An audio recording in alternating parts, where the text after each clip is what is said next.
Hello there. My name is Edwin Romero, and this is the Out of Office Chat Revival. That's right, folks. Blast from the past. I am back. I know it's been several months. The last time we spoke, I made a name change for the podcast. Went on to be Out of the Ordinary Chat, but I found that it just required, the goal was to build a narrative podcast, but that required so much effort to be reading and outlining and recording and editing and blah, blah, blah, blah. And you know what? The goal of the podcast originally was to talk about, what I've been up to. Trying to relieve stress outside of the office, outside of my two careers, have a creative outlet while I was at it. And the last couple of months have been extraordinarily busy. I haven't had a chance to check in with y'all. So here I am. What have I been up to the last, 10 months now? 10 months to 12 months? Well, I still have two kids, so that's something to be proud of there. And they are adorable. I love them. I have a 4-year-old, good big brother, a 1-year-old, good little brother, and they go at it as adorably as possible. They're best friends, then they're sworn enemies. And I love it. Don't get me wrong. I do love it, but sometimes I'm tired. I'm really tired. My goal for us as a family unit is to have the kids down by 7:30, and we can easily blow past that 7:30 mark 9 times out of 10. And that's something I gotta get better at about accepting. I think I have gotten better about it though, Gotta go with the flow sometimes, but sometimes I'm tired. Sometimes I just kind of want to crawl into bed with a good book and just knock out. Any case, what have I been doing over the last several months? What have I been doing outside of the office for myself? On top of taking care of kids, enjoying what I can, I've been getting into films. Watching films, not making them. My compadre, several months ago, he showed me a browser on my iPhone called the Brave browser. And the Brave browser, what it does is it removes a whole bunch of ads. And then he also showed me a website called myflickrs.to. And combining both, you get a really cool catalog of movies. So myflickrs.to is a streaming website. I don't know if it's illegal or not, but I still watch a whole bunch of films. I've watched a lot of films. I've finished watching the Godfather saga. I've been really into Native American films, including what is it called? Darn it, Blood Quantum, about a whole bunch of Native American folks or indigenous folks from Canada who are immune to zombie viruses. That was pretty cool. War Pony, that was neat. About two totally different characters in the same town. A 12-year-old and a 20-year-old or something like that. Them going about life was really nice. And then on top of that, I ended up watching one of my favorite shows up to this point in my life called Reservation Dogs. Really, really neat, warm-hearted show, feel-good show. There was really no antagonist. But it's about a couple of kids living on a Native American reservation, kind of just trying to live. Just trying to go about life as a couple of Native youths. Really fun. I really enjoyed it. Now, I've been doing that. My nightly routine has definitely adjusted over the last several months. I don't know if you recall, but it used to be where I would stretch constantly. I would meditate as much as I could. And now the days wrap up by the time I'm done with dishes or I'm done with the shower and I'm done ready to hit the hay. It's got to be at least 10:30, if I'm lucky. And so it's a lot easier to kind of push that stuff to the side. So the stretching and the meditating and whatnot. But I'm still trying to read, y'all. I'm still trying to read. Right now, I'm reading a book about positivity called Energy Bus. Really cool, kind of cheesy. It's about an individual named George who hops on a bus and the bus driver is extraordinarily positive and shares positivity. It's really nice, especially in light of today's age. So I'm reading as much as I could. I tried to read Dune. I was trying to read Dune, but it got really hard. And it's not that I didn't like it. I think I wanted something that reads a little bit easier. And a lot of it is stress mitigation, if I'm being quite honest. Stress mitigation is the key. Raising a family, juggling careers. The last thing I need is more stress. And that's why a couple of weeks ago, I decided to go cold turkey as much as I could and cut out social media.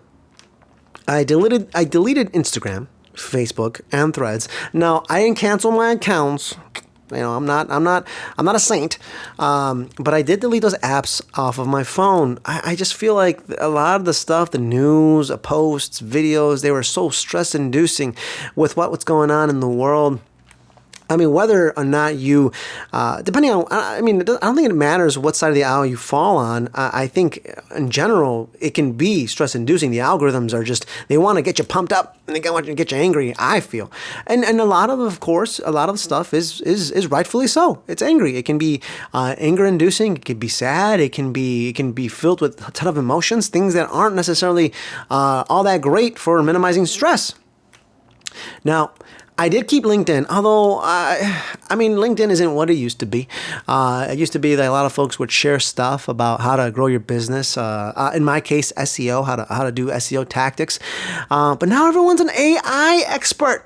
Everyone's talking about how they cracked the code to ChatGPT, Claude, Google AI overviews, and it's like, you just please, like take it down a couple of notches, y'all.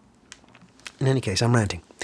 I cut out the social media, so if you see this post come out on Instagram, do not be alarmed. I have not been hijacked. In fact, I had probably downloaded the apps again just to post it out, but I'm gonna hop back out, y'all. As soon as this episode is released, I'm gonna delete the episodes. I mean, not the episodes. No, I'm gonna keep my library, y'all. But I'm gonna delete those apps. But if you do want to keep in contact with me, the only application or the only social platform I use is Snapchat. I feel it's pretty good, using Snapchat because I get to follow my buddies, all my friends, and see what they're doing, what they're getting up to, without necessarily having to sit through all the kind of like political posts. Oh my gosh, it's a lot, y'all. Political, and I'm not saying it's not for good reason, but I know my limit, and I just feel like I kept getting really just bogged down, and I can't have that. Now, for some folks, some people live for that, and that's totally fine. You do you, but I miss the laughter. That is true. I miss the laughter coming from places like Instagram, Facebook. I love a good meme, especially a good meme video, and I miss that a lot. But honestly, where I have been hanging out most of my time, in terms of applications on my phone, YouTube Shorts. I've been watching a lot of YouTube Shorts videos, and it's mostly geared towards movies. I am a huge movie guy. I love movies, y'all. I love movies. So I've been targeting for a whole bunch of movies. And in between those movie shorts, though, I've been targeted for a lot of weird ads, including stuff that, shows my age. And I don't like that. I don't like the whole, are you having trouble here and there? And it's like, nah, it's none of your business, Google, YouTube. In any case, fly right past it. As far as the YouTube shorts that I'm getting into, it's all movie driven. I've gotten into, that's how I got into The Sopranos, not The Sopranos, the Godfather saga. Right now I'm actually watching through a combination of the Brave browser and my Flickr.2, a movie called Law Abiding Citizen, where a gentleman unfortunately has his family is massacred, and he goes above and beyond to get, well, he doesn't call it vengeance, but justice. It's not a family-friendly film, but it is cool. It is really cool. On top of that, I'm just watching here and there, trying to be entertained. I want to be informed to a degree, and I remember this, y'all. And I think I'm going to go on a rant right now. I think it's important to go on a rant sometimes. I recall a couple of years ago when I was going to be independent, when I was working in corporate, and I decided, I need to be able to be laser focused. One of the books I read, I think it was called the 4-Hour Work Week or something like that. One of the things they said is like the most important thing you can do is basically remove anything that can access news. And yes, I think I have that privilege to decide not to listen to news, and I think that's an important call out. But if there is something newsworthy, I will hear it. I will hear about it. Whether it be through honestly, people I work with, there's a nice lady I work with. Her and I like to share chisme. So whether it be through someone like her or through news I get through my computer, I get a little notification, or through my wife. The hard hitting news, the stuff that will drive and impact you more directly, it'll come to you. Now that is not to say, y'all. That is not to say that the news out there, the news that folks are feeling, living every single day, does not matter. That is not what I am saying. Rather, what I am saying is I know my tolerance. And unfortunately, I had to cut out the Instagram. Despite the cool meme videos, I had to cut out the IG and the threads and the Facebook. But again, if you want to reach out to me, go ahead and contact me through Snapchat at Edwin Dan Romero. You know what? That's really all I have for today. I know it's been a while. We'll see how it goes. My thing is listen, guys. I want to make a podcast. I think it can be really cool. It can be really fun. But the editing part of it, the producing part is so much. And I'm trying to give this in one go. So my hope is by the end of this episode, I have not edited anything. Although it can be really, really fun. Oh, another thing I love about this part is I do a lot of, I took improv about a year ago and I loved it. And when I do go off of my rants, I can just go improv it. I can wing it. It's pretty amazing. It's pretty fun. I really enjoy it. And additionally, I feel like I have to get better at just talking, whether or not be a rant, just kind of go out there and practice my speaking skills. Not to say I don't speak on a regular basis, but you know what? Between you and I, having 2 kids, it gets hard to kind of chime in there, them jumping in there or they're, interrupting you. In any case, I'm ranting again. With that, I'm going to leave it here, y'all. A short, sweet episode just to check in on how things have going. Thank you so much for sticking through the Out of Office Chat revival. And with that, I hope you're doing okay. Everyone take care out there. Try to keep your head above water. Keep sane and keep at it. Take care, everyone. Goodbye.